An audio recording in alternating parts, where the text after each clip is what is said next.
రైతు సోదరులందరికీ నమస్తే. ఈరోజు మనం చూస్తున్న తోట వీర వెంకటయ్య గారిది. సార్ వాళ్ళ తోటలో మనం ఇప్పుడు ఉన్నాము. సారు వాళ్ళు ఆర్పిఎస్ 76ని వాడటం వలన అద్భుతాలు తీస్తూ ఉన్నామనేది ఇంతకుముందు వీడియోలో మీకు చెప్పారు కదా. చూడండి, తోట దాదాపు ఏంటంటే 5 అడుగులు కింది నుంచొని ఏంటంటే సారు నెల 15 రోజుల తోట దగ్గర నుంచొని కూడా వాడటం అనేది జరిగింది. నెల 15 రోజుల తోట దగ్గర నుంచొని మేము డిసెంబరు 22కు స్టార్ట్ చేసాము ఇవ్వటం. ఇది అక్టోబర్లో వేశారు తోట. సార్ నవంబర్ 1కు తోట వేశారు. అప్పటికే అక్టోబర్ మంత్లో వేసిన తోటలు అన్నీ చాలా ఉన్నాయి. అవి చాలా గ్రోత్ ఉన్నాయి. కానీ వాటిని బీట్ చేసే విధంగా ఈ తోట అనేది ఉండటం అనేది జరిగింది. ఇప్పుడు అందరూ రైతులు మాట్లాడారు. ఇక్కడ రమేష్ గారు కానీ, వెంకటేశ్వరరావు సార్ కానివ్వండి, వాళ్ళందరూ కూడా మాట్లాడారు. చూడండి, క్రాపు అంటే క్వాలిటీని పెంచడంలో కానివ్వండి, క్రాపు సైజు కానివ్వండి, ఇక్కడ మేజర్ ఏంటంటే తేజ సెగ్మెంట్లలో ఉన్న ఒక ప్రాబ్లం ఏంటిది అని అంటే కాయ సైజు రాదు. కాయ అనేది ఏంటంటే సైజు రాదు, తాలుగాయ అనేది బాగా వస్తూ ఉంటుంది. ఎప్పుడైతే మొక్క రోగ నిరోధక శక్తి అనేది బాగా పెరుగుతూ ఉందో, ఆర్పిఎస్ అనేది మీరు వాడుతున్నప్పుడు మేజర్గా ఏంటంటే సాయిల్ యొక్క ఫెర్టిలిటీ అనేది, సాయిల్ యొక్క కర్బన శాతం అనేది బాగా పెరుగుతుంది. ఎప్పుడైతే భూమిలో కర్బన శాతం అనేది బాగా పెరుగుతుందో అప్పుడు పిహెచ్ అనేది కూడా బ్యాలెన్స్ అవుతుంది. మొక్కకు అందవలసిన నత్రజని కానీ, ఫాస్ఫరస్ కానీ అన్ని పోషకాలు అన్నీ కూడా ఏంటంటే 76 రకాల మూలకాలు, అంటే ఆర్పిఎస్ 76 అనే పేరులోనే ఉంది. 76 రకాల మూలకాలను మొక్కకు అందించే ఒక అద్భుతమైన ప్లాట్ఫాము ఆర్పిఎస్ 76 అనే ప్లాట్ఫామ్ అనటంలో ఎలాంటి సందేహం లేదు. చూడండి, ఇదంతా కూడా ఏంటంటే సారు దాదాపు 5 అడుగులు ఉండటం అనేది జరిగింది. తోట అంతా కూడా హైట్ కూడా చూడండి, ప్రతి కొమ్మకు కూడా ఏంటంటే ఫ్లవరు. ఎప్పుడైనా సరే ఏంటంటే మొక్క ఆరోగ్యంగా ఉన్నప్పుడు మాత్రమే ఫ్లవర్ వస్తుంది. మొక్క ఆరోగ్యంగా లేనప్పుడు నల్లి వచ్చింది, తామర వచ్చింది, వైరస్ వచ్చింది అని చెప్పి కెమికల్ కొట్టి మేము ఇసుకి యాసారిపోయామని చెప్పి రైతులు అంటూ ఉన్నారు. రైతుల్లో ఏంటంటే మార్పు రావాలి. ఎలాంటి మార్పు రావాలి? నోకియా ఫోన్ వాడుతున్నాం మనం గతంలో, మరి ఇప్పుడు అందరూ కూడా ఏంటంటే ఐఫోన్ వాడుతున్నారు. మళ్ళీ అదే నోకియా ఫోన్ పట్టుకొని పోతే మనకు ఏ రకమైన ఫలితాలు మనకు కనబడతాయి? కాబట్టి రైతు సోదరులు ఏంటంటే ఇప్పటికైనా భూమి మీద నాలెడ్జ్ అనేది ఉండాలి. ప్రతి రైతుకు కూడా భూమి మీద నాలెడ్జ్ లేకుండా వ్యవసాయం చేస్తామనుకుంటే మాత్రం పొరపాటు.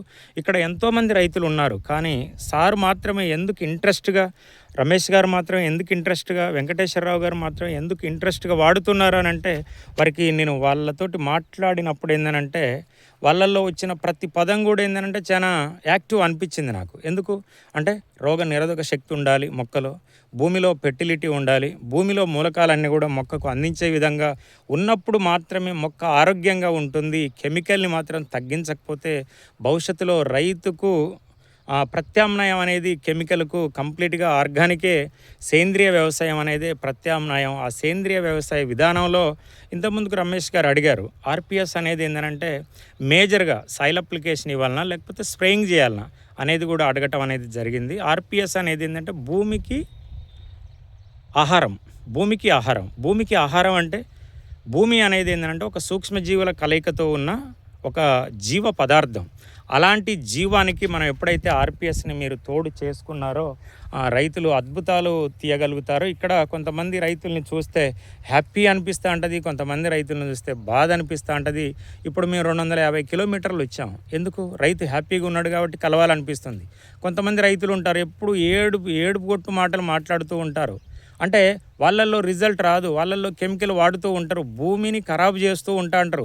అలాంటి భూమిని ఖరాబు చేస్తున్న రైతులు ఒక్కటే గమనించండి, కెమికల్ని తగ్గించాలి. ఖచ్చితంగా కెమికల్ని కనుక తగ్గించకపోతే భవిష్యత్తులో ప్రత్యామ్నాయం లేదు.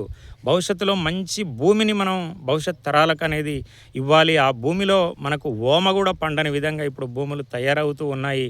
అలాంటి భూమికి ఆర్పిఎస్ అనేది ఒక వరం అని చెప్పటంలో ఎలాంటి సందేహం అనేది లేదు. ఇక్కడ సార్ ఉన్నారు. సార్, మీరు హ్యాపీగా ఉన్నారా సార్? అంతేనా సార్? హ్యాపీ అంటే ఆర్పిఎస్ తోటి మీకు మంచి, అంతేనా సార్? చాలా రిజల్ట్ అయితే 100% అనిపించిందా సార్? 100% రిజల్ట్ ఉంది సార్. Okay okay. రమేష్ నా తోటి రైతులు మన రమేష్ అంతేనా సార్? రమేష్ గారు ఆయనే టాప్ సార్. అంతేనా సార్? ఆర్పిఎస్ వాడటం వల్ల ఆయనే టాప్. అంతేనా సార్? ఈ ఇయర్ స్టార్ట్ చేశారు, ఆయనే టాప్. ఈ ఇయర్ మొత్తం ఇక్కడ మొత్తం టోటల్గా ఎన్ని ఎకరాలు ఉంటుంది సార్? మొత్తం టోటల్ విలేజ్ మొత్తంలో టోటల్గా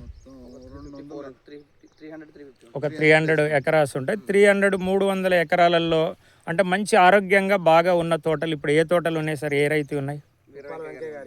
అంతేనా సార్? ఒకసారి గ్రాండ్ క్లాప్స్ కొడదామా సార్ సార్కు? రైతు ధైర్యం చేయాలి సార్. రైతు ఎప్పుడైతే ధైర్యం చేస్తాడో 100% ప్రయోగం. రైతు ఏంటంటే ఒక సైంటిస్ట్, అంటే ఒక కొత్త ప్రోడక్ట్ వచ్చింది. కొత్త ప్రోడక్ట్ వచ్చినప్పుడు ఇది బాగుంది కదా అని చెప్పి మనం అన్నిటికీ మనం వాడకూడదు.